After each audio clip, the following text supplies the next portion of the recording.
అమ్మ మనకి హార్ట్ ఉంటుంది కదా ఉంటుంది కదా అలాగే దేవుడికి కూడా హార్ట్ ఉంటుందా ఉంటుంది కదా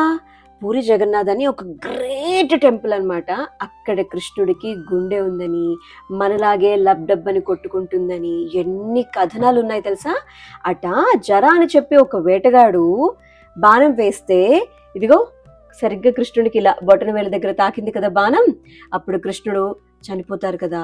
ఆ తర్వాత ఆయనకి అంత్యక్రియలు అవి చేసినప్పుడంట శ్రీకృష్ణ పరమాత్మునికి సంబంధించినటువంటి గుండె మాత్రం అలానే కొట్టుకుంటుందంట వేటగాడికి భయం వేసిందంట ఏం చేయాలో తెలియలేక వెంటనే ఆ గుండె తీసుకొని వెళ్ళి ఒక చెక్క పెట్టెలో పెట్టి అక్కడ పక్కన వాటర్ అట్లా వెళ్తూ ఫ్లో అవుతుందన్నమాట నదిలాగా అందులో వదిలేశాడంట అది అలా వెళ్ళి వెళ్ళి వెళ్ళి వెళ్ళి పూరిలో అప్పుడు ఒక రాజుగారు ఉన్నారు అప్పటికే పూరి దేవస్థానం ఉంది అద్భుతమైనటువంటి ఆలయం ఉంది అది తీసుకొని వెళ్ళి బ్రహ్మ పదార్థాన్ని శ్రీకృష్ణ పరమాత్మ యొక్క గుండెలో దాచిపెట్టేశారట ఎవ్రీ 12 years కి ఒకసారి వాళ్ళు ఏం చేస్తారో తెలుసా అక్కడ ఎవరైతే గనక వంశపారంపర్యంగా ఉన్నటువంటి వ్యక్తి ఉన్నారో ఆ వ్యక్తితో పాటు ఆలయ అర్చకులు అందరూ కలిసి కళ్ళకు గంతలు కట్టేస్తారు మొత్తం పూరిలో ఉన్నటువంటి సిటీలో లైట్స్ అన్ని ఆపిస్తారు కళ్ళకు గంతలు అంటే ఇట్లా బ్లైండ్ ఫోల్డ్ ఓకే సో వీళ్ళ నలుగురికి కూడా తాడు కట్టేస్తారు ఆ తాడుకి చివర ఒక గంట కడతారు అనమాట నలుగురు కూడా ఇట్లా చేతులు పట్టుకొని గర్భాలయం లోపలికి వెళ్తారు అక్కడ బలభద్రుడు సుభద్ర శ్రీకృష్ణ పరమాత్ముడు ఉంటారు కదా అప్పుడు ఏం చేస్తారంట 12 సంవత్సరాలు అయిపోయినటువంటి పాత విగ్రహాల్లో ఉన్నటువంటి బ్రహ్మ పదార్థం అంటే శ్రీకృష్ణ పరమాత్ముని గుండెల్లో ఉన్నటువంటి ఆ బ్రహ్మ పదార్థాన్ని తీసి కొత్త విగ్రహం ఏదైతే గనక ప్రతిష్ఠించాలనుకుంటున్నారో అందులో పెట్టేస్తారంట ఎవరు ముట్టుకోరంట అది అప్పుడు చేతులకి గ్లౌజులు ఉంటాయంట అప్పుడు ఏమవుతుంది ఏదో కుందేలు పిల్ల ఇలా చేతుల్లో నుంచి వెళ్ళిపోయినట్టుగా వాళ్ళకి అనిపిస్తుందంట గుండెల్లోకి వెళ్ళినట్టు అందుకని ఇప్పటికీ వాళ్ళు ఏం చెప్తారంటే గనక శ్రీకృష్ణ పరమాత్ముని గుండె ఉంది అని చెప్తారు సో నెక్స్ట్ డే ఒకసారి డాక్టర్ గారిని పిలిపిస్తారు డాక్టర్ గారు వచ్చి ఇలా స్టెథోస్కోప్ అది పెట్టి చెక్ చేస్తారనమాట గుండె కొట్టుకుంటుంది అంతా బాగానే ఉంది అని చెప్తారు ఎప్పుడన్నా గనక శ్రీకృష్ణ పరమాత్మునికి జ్వరం వచ్చింది అని చెప్పి తెలిస్తే అప్పుడు కూడా టెంపరేచర్ ద్వారా తెలుసుకుంటారంట వాళ్ళు తెలుసా ఇంకా చెప్పాలంటే పూరి జగన్నాథ్ టెంపుల్లో ఎన్నో అద్భుతాలు జరుగుతూ ఉంటాయి ఇప్పటికీ శ్రీకృష్ణ పరమాత్ముడు ఏం చేస్తారు అంటే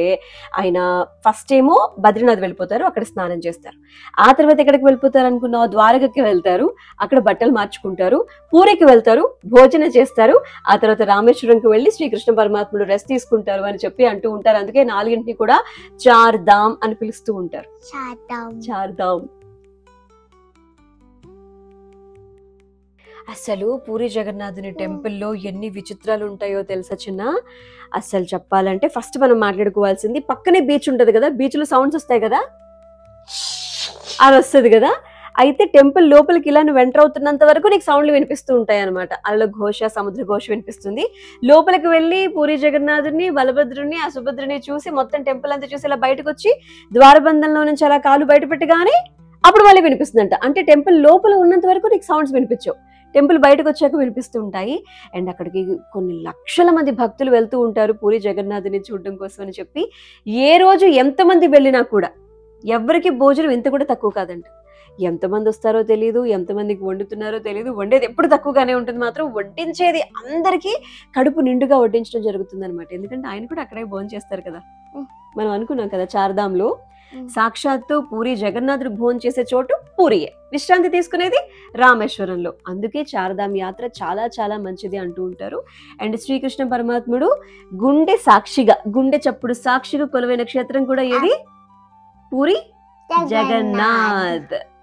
శోభిత్ మన ఛానల్ ఎలా సబ్స్క్రైబ్ చేసుకోవాలో చెప్పేద్దామా చెప్పు లైక్ షేర్ ఫస్ట్ సబ్స్క్రైబ్ చేయాలి చెప్పు నువ్వు నేను ఒక తకి ఎస్ మా యూట్యూబ్ ఛానల్ని ఖచ్చితంగా సబ్స్క్రైబ్ చేయండి బెల్ ఐకాన్ పైన అలా ఒకసారి క్లిక్ చేస్తే మా బ్యూటిఫుల్ స్టోరీస్ అన్ని నెక్స్ట్ ఏ వచ్చినా కూడా అప్డేట్ మీకు తెలుస్తుంది